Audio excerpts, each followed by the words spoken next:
با نگاهتون به خدا زندگی کنید. از این لحظه تصمیم بگیر با نگاهت به خدا زندگی کن. با نگاهت به خدا زندگیت را مدیریت کن. با نگاهت به پروردگار به زندگیت نظم بده.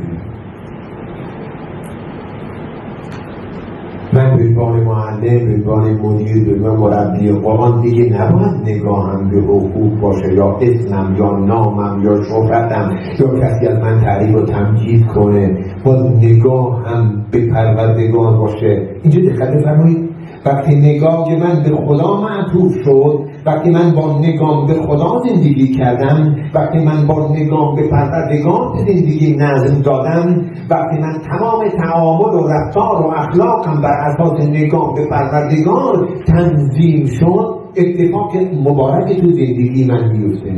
نگاه پرعظمت و پرمهر پروردگارم به من معطوف میشه. اینجا تمام شد. شما دیدید این موبایل های ما که با صورت ما با چهره ما باز میشه، همین که شما موبایل جلو چهرهتون گذاشتید موبایل شما بدون که زن خودش باز میشه. این در تعامل ما با خداوند اگه با نگاهمون به پروردگار زندگی کنیم، سر کار بریم، با دیگران معامله کنیم، با همین نگاهمون، با همین نیتمون در همه دروازه لطف و رحمت و حمایت الهی روی ما باز میشه.